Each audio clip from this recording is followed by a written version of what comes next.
Hello and welcome to the Scramble. I am your host, Adrienne Lefebvre. Back with us today is Brittany Arrington. She's a senior studying broadcast journalism and the mother of a beautiful baby boy. Robert Rizal III, a senior at UNLV, double majoring in African American Studies and journalism with plans to attend Yale University next year. No biggie. Janelle Vinoy is the co-host of KUNV's Morning Rebellion and is pursuing a second bachelor's in film. And Rachel Stevens, a CSUN senator and health sciences major. Thank you all so much for joining me today. We're going to jump right on our first topic. Sheldon Adelson, a prominent Nevada businessman, is looking to donate more than $100 million to support GOP super PACs and other causes. Adelson has already donated over $20 million to a Newt Gingrich super PAC and $10 million to a pro-Romney super PAC. Rachel, this question goes to you. Do you think that the campaign finance laws as currently constructed are good for the future of elections? Currently, well, no, but I really don't think anything's going to change with campaign finance at all. Honestly, how are we going to prevent people from taking money from corporations when they're already beholden to corporations right now? It's not like they're going to limit themselves, say, yeah, we're just going to stop taking money. It's just not going to happen. That's not realistic. And really, the onus is on the American people to stop electing scumbags that continue to sell out their votes to the highest bidder. So that's what I think. Wait, no clarity of thought there. Brittany, what do you think? Well, she just said a mouthful, which How do you follow that up? I completely agree with you. I mean, it's all about who you know and what they're going to give you, and that's basically what our presidential election has come down to, is who's getting the most money to do the most slander ads and who's getting the most money to promote themselves and make themselves in a good light. And if you're getting a super PAC to give you $50 million on that, I mean, why would you say no? So of course they're going to take all the money they can get to further progress them, and it does leave us, the people of America, feeling like, oh, well, wow, we just got bought and sold by the highest bidder, and it's really not fair, and it's not smart on our part to go to the polls and elect those people. Well, it is the American people, though, and American corporations that are giving these millions of dollars to super PACs. Should they not be able to do that? Robert, what do you think? I don't think elections should be bought and sold, and that's exactly what's happening here. Think about that. This one man had determined, I'm going to spend $100 million to fund whoever I think is going, whoever I think should win. And he can have the ultimate sway over, that particular candidate's, policies or anything like that. Because when it comes time for re-election, because let's be honest, once a president gets elected to their first term, they spend the next 4 years of that first term catering to those people who donated money to that, to him, and trying to get them back in their favor so they can actually do things in the second term. Let's be honest, that's really the way it goes down. So he's basically, telling, whoever the eventual Republican nominee is, whether, which we're all assuming is going to be Romney, that I'm giving you all this money, this is what I want done. And if it doesn't get done, then don't look forward to getting any of this money from me. Granted, I understand it's not directly going to him because there are limits on that, but it's going to the super political action committees where they can do whatever they want to do with the money. Yeah. So, Well, Janelle, where do you weigh on this one? I mean,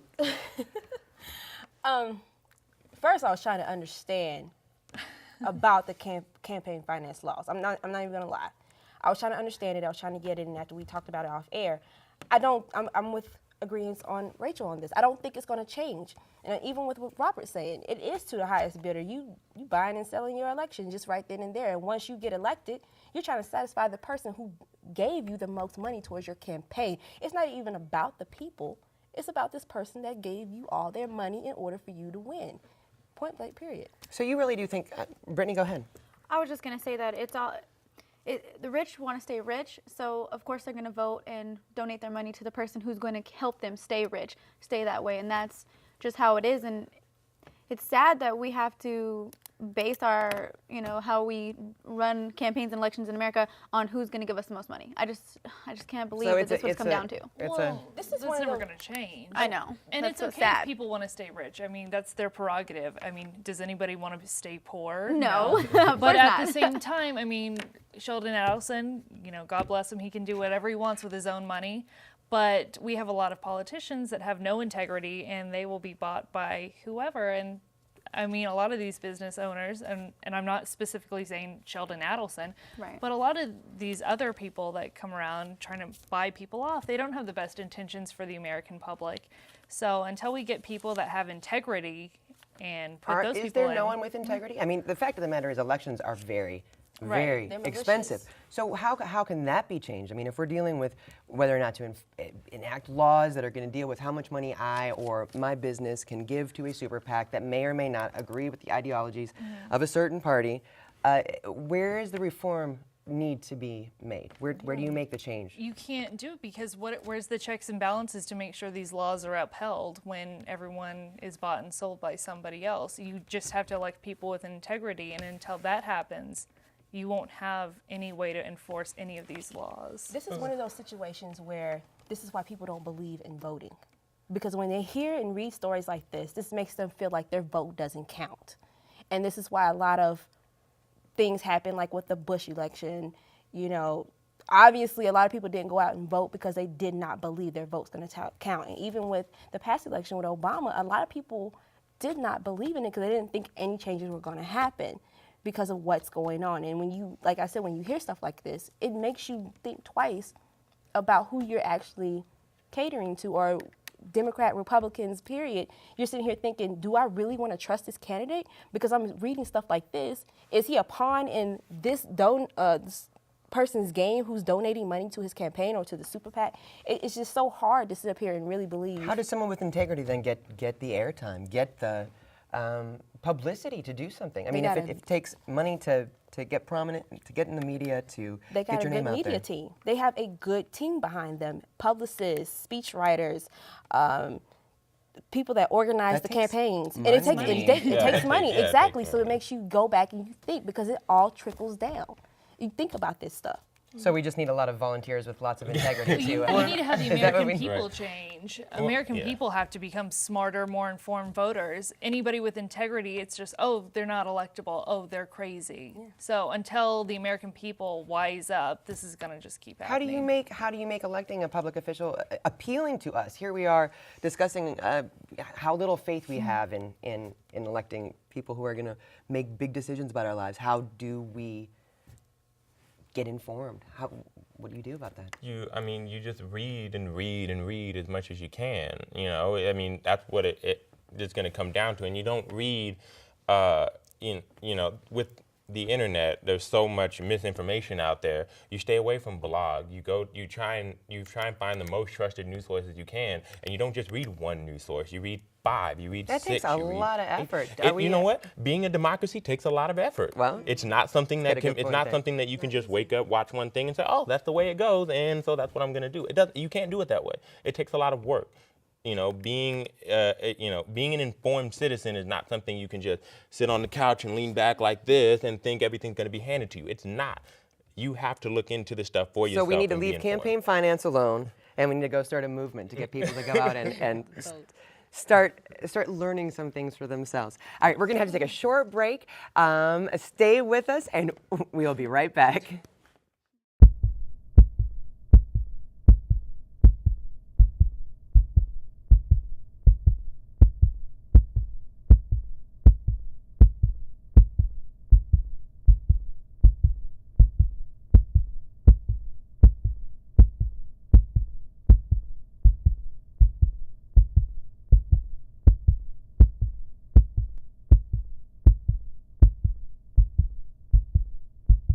Just like the Air Force Thunderbird pilot I flew with, I have to make split-second decisions as a top fuel driver. Hi, I'm Brandon Bernstein, driver for Kenny Bernstein's 2010 Copart Lucas Oil Top Fuel Dragster. To make it in the NHRA, I've had to work hard, stay focused, and make smart decisions along the way. To reach your goals, you need to think straight, stay on track, and give your very best effort in everything you do. Make the right choices today and be ready for the challenges tomorrow. This message brought to you by the U.S. Air Force. Over half the people waiting for an organ transplant in the United States will die before they get one. You can increase your chances of getting a life-saving organ donation by joining Life Sharers. You get preferred access to the organs of other members. In return, you give fellow members first access to your organs. Membership is free and anyone can join. Join Life Sharers now. It's free and it could save your life. I am a nobody supporter. Welcome back from the break. Moving on to our second topic, President Obama's recently unveiled immigration policy seems to be getting strong support from Americans. A Bloomberg poll showed that 64% of likely voters back the policy that allows children of illegal immigrants who meet certain requirements to avoid deportation for 2 years. Janelle, this question comes to you. Is this new immigration stance a good one for America, or is it a savvy political move to score points with voters? What do you think? I'm on the fence. I'm split. Tell us why. Because I can understand where he's coming from. It's the DREAM Act that he's basically talking about. And I had a discussion. I was on a talk show a couple of years ago, and we were talking about this DREAM Act and how it is a good thing to have because you have so many children of immigrants that were born here in the U.S., which is good for them. But then it's like, what now? I understand what Obama is doing, and I am a huge supporter of him. Many people might be disappointed, but oh well. But I don't know if it's a good political move just yet, because people, even on his side, are not for immigration. They want illegal immigrants out this country. They want them pushed out because they're taking our jobs. They're taking over, and just kind of. It's hard to describe. I'm on the fence about this. I just don't think. I think that he should have waited a little bit longer on They this. sure are taking that janitor job that I want so bad. Well, I'm sorry. sorry. Janitor job, I'm but sorry. No, I think. Look, here's what I think, and I don't support either candidate. I don't really support. I think having party lines is a very good way for you to be brainwashed into thinking pretty stupid things. So I tend to just whatever makes logical sense to me, that's what I'm going to go with. I understand that, the thing that kills me with the DREAM Act is that he waited until now to use a privilege to push it through. Because when it was talked about in 2010, he could have did the same thing he did now and pushed it through. So you think this is something that needed to happen as far as immigration is No, concerned? I feel like this is definitely something that needed to happen because you have, let's say two parents come over with their child or without their child, they give birth to a child there, and then you're going to send them back to a country that they're not really familiar with. Maybe they've learned English here. Maybe they develop all these connections here, but it's not the child's fault. So you see the merits of the policy. I see the merits of the policy. Do you think that it was a political move? It's strictly a political move. It's strictly a political move. This is something that he could have pushed through the same way he pushed it through now in 2010 when he was talking about it. But yet he waited until now when he needs to get reelected to do it. And this is the problem that I have with Obama is that when he came into office, he said, I'm going to do this, this, and this. And then he tried to do the bipartisan thing. And he should have known that he wasn't going to get any help from Republicans. And he should have just tried to push it through and see what happened. But instead, he decided, okay, I'm going to wait. And I'm going to do the bipartisan thing because it makes me look good. I don't like that. He should have just came through and said, this is what I want to push through. Rachel, you're jumping on the bit. Go ahead. Obama pandering, this is what he does best, is he panders to everyone. If he really cared, he would have done this years ago. And then all of a sudden in the election, he's pandering to homosexuals, to women, to illegals. Well, and it's offensive, actually. And America's the only country that allows anchor babies, and it's a slap in the face to all immigrants that came here legally and paid the money, went through the bureaucracy to come here legally, and then to have people, and it's not just Latinos. We have illegal immigrants from all countries that come here and have anchor babies, and it's not right, and everyone needs to go the correct route. But I do believe that we do need immigration reform to make it easier to come into this country, less bureaucratic red tape. But you break the law, you're out. and you can come in and pay the fees just like everyone else has. No, that's what the act does. I mean, it prevents people who are committing. You know, if you're committing a crime, you're doing illegal things. Yeah, you're going to be deported. But it only and your gives children them. as well. Yes, but the children are going to have the opportunity to stay and try to make something. So if they're not committing the illegal act, they're doing what they're supposed to be doing here and taking care of the business. But maybe it's taking a little bit longer than usual. Well, they are here illegally. Well, no, you're right. They are here illegal. But I'm saying if they're trying to do what's right in order to become citizens, then they're giving a reprieve of 2 years. If they in that time they haven't, then yeah, they got to get out. I'm not saying the DREAM Act is a bad thing. My problem with it is that it should have been done back in 2010 when he said, "I'm talking about this." That's my problem. Okay, we're gonna have to take a short break. Brittany, we didn't even get to you on this one. So we're gonna have to come back and talk about this, and I think there's gonna be plenty of material. So please stay with us, and we will be right back talking more about immigration right after this.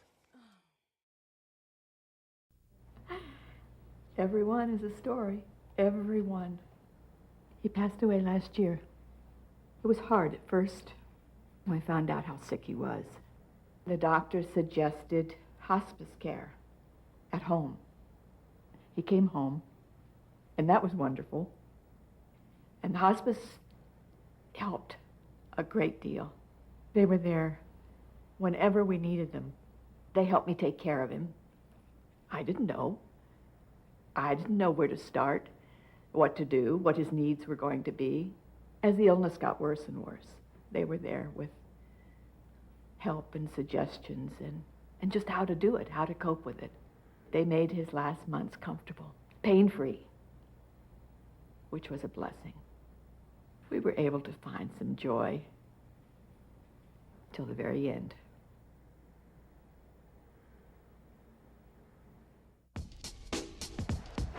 Savings Man here with a story for you about two young spenders named Tommy and Sue. Their parents let them buy whatever they chose, like video games and designer clothes.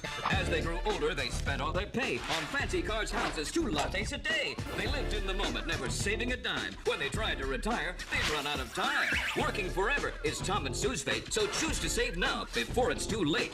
Visit our website to find out more, 'cause a happy ending's worth saving for. Welcome back from the break. We are deep in conversation about President Obama's new immigration policy. And Brittany, we didn't even get to you in the first segment. What do you think this is this new policy is good for America? Is it really just a political move? In theory, it's a great idea. In theory, but that's what it is. It's something that someone wants to imagine is going to be great for our country. I don't think it will be. I don't think that it's anything more but an explicit ploy to get Latino vote or whoever illegal people that want to become, or their family, they want them to come over here. That's all it is to gain their trust and to get them to vote for him. And I mean, I don't like that. I don't like the idea that, we're going to give these people a chance if they really wanted to become a citizen. When you turn 18, become a citizen. Or when you first come over here, I don't know how old you have to be to pass the citizenship test, but go through the necessary motions. If you're from China, if you're from Russia, if you're from wherever, Canada, whoever, it doesn't matter where you're from. If you're not from here and you want to live here for the rest of your life, become a citizen and take the stance and make a choice. Don't be on the fence and don't try to say, oh, well, I'm going to come over here and get the welfare and get the good jobs, and then I'm going to build up all this money and go back to my country and do whatever I want to do.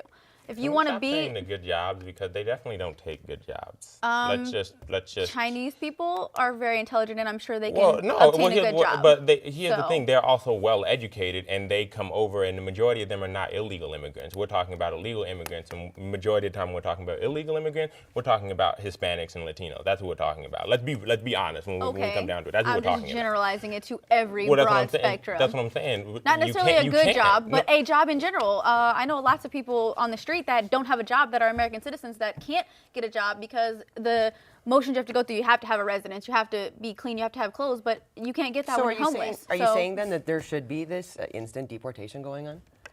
I just feel that like they need if to you come? come over to America and you decide, oh, I'm going to have a kid, and then I get to stay here forever How do and you ever. how do you decide those motivations though? I mean, I If think you that come we're over dealing and with, you're here for longer than a extended amount of time, 6 months to a year, how long are you going to be here before you decide to become a citizen? How long does it take? One thing is we need to find businesses who bring illegals over the border to work for them and then call INS so they don't have to pay for them. If anybody's seen Food Inc., we know that Smithfield Hams practice that kind of behavior, which is just, cheap it's labor. completely immoral to bus people in to work for you, knowing that they're illegal, knowing that you're breaking the law, and then calling immigration on them so you don't have to pay them.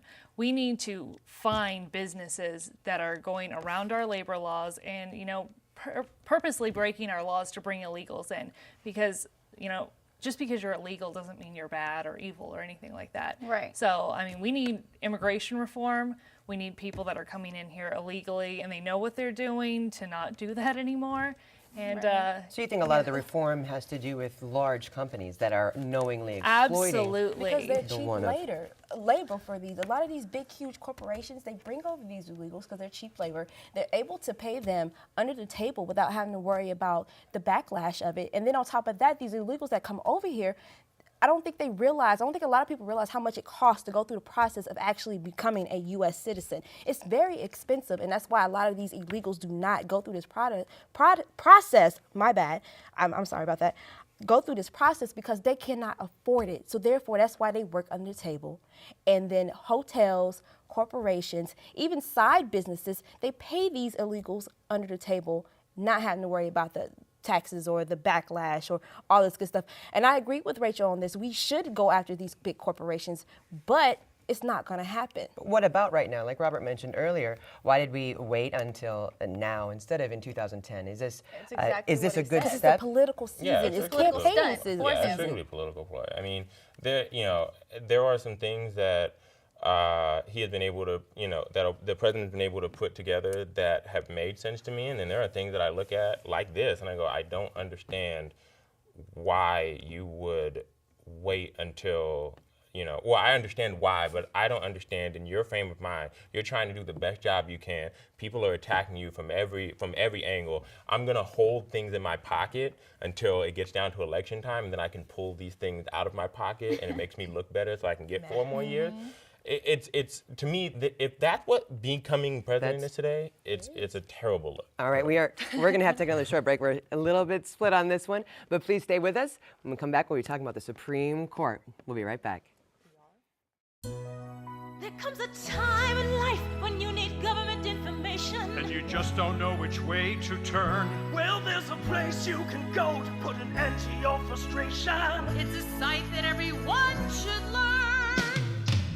USA.gov. Find your social security benefits online. USA.gov. Our list of jobs will put you on cloud nine. USA.gov. Shop auctions for a used minivan. The inability to breathe, snot pouring out of your nose, it's a real hairy business. As a firefighter, I'm a student of the weather, and I've noticed that there's a change that's occurred in the last several years. We're having many more large and damaging fires. Sometimes thousands of fires will occur. If the climate changes and we don't have the water we need, California could dry up and blow away.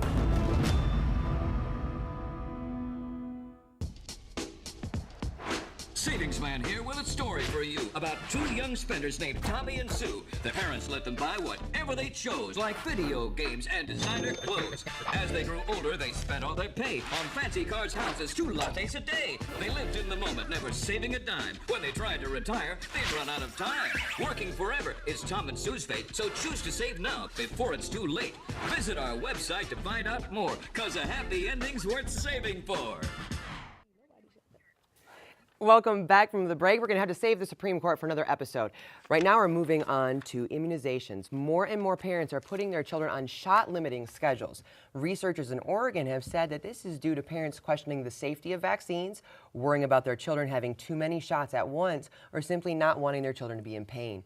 Doctors warned that this trend could lead to outbreaks of diseases such as whooping cough and measles. And and measles. Brittany, this question goes to you. Do you think that parents should stick to a strict vaccination schedule, or do you think they have the right to vaccinate their children as they see fit?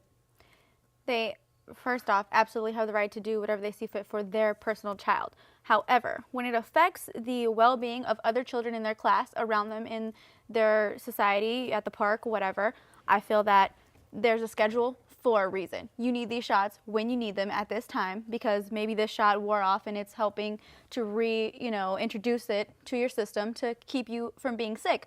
Now, if you don't vaccinate your child on schedule, then you're ultimately letting them become more susceptible to the diseases, to be in pain and having to get an operation or another vaccine or, intravenous drugs or things of that nature. So getting 6 shots at once, I'd rather my kid go through that one time than being in the hospital for months, getting some crazy disease that spreads throughout the world because of an outbreak that I could have prevented.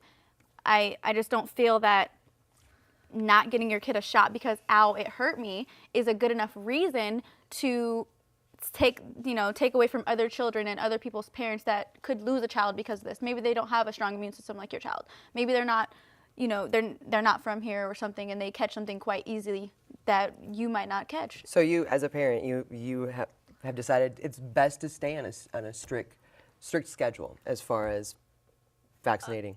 Yes, my baby cries at the top of his lungs when he gets his 4 shots in, it's like 3 shots in each leg. But he has to cry for that little amount of time. He cries for about 30 minutes, and then he's safe for another 6 months to a year to 5 years or however long for tetanus or whatever he's getting. And I would rather him be safe and sound and in his bed sleeping than have whooping cough, which myself and my husband and my son each got the shot. I took the shot just so that I wouldn't give it to him. And I think that's necessary. You need to get these shots when you need to get them for a reason. All right, Rachel, what do you think about this? Is it? Whoa, she's ready to go. Okay. Companies need to stop using methyl mercury as a preservative in vaccines. That's what this is about. Mm-hmm. I'm not saying that all vaccines are bad, but when you use methyl mercury as a preservative, which we know is toxic, and it builds up in your system, you have problems. I mean, we have autism is through the roof.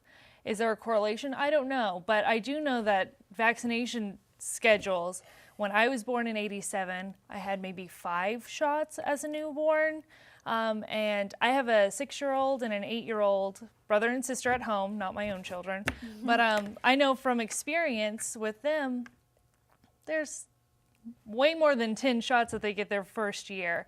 And having 4 shots in a leg and another 4, that's an overload on an infant system. And so you feel it's something that should be looked at a little definitely, more closely as far as the number of shots. Janelle, what do you think about this? Okay. Tough topic? Tough topic. I don't have any kids, but it's like I was watching a TV show about this, and a lot of parents are feeling this way because they feel as though a lot of these diseases that they're getting vaccines for, these children are getting vaccines for, are no longer valid. But the reason why they're no longer around is because of these vaccines. They're very much useful as far as like polio, whooping cough, measles, and things like that. They need these shots. Otherwise, if they don't, another outbreak could happen. So you see the validity of it. Robert, we just got a little bit of time left. As Rachel pointed out, this link to autism, I think that was a big scare. There was no reason to have we're gonna have to leave it there. We always run out of time on this show. For everyone here, for Rachel, Robert, Janelle, and Brittany, thank you all so much for joining us, and we hope that you'll join us back here next week on another episode of The Scramble.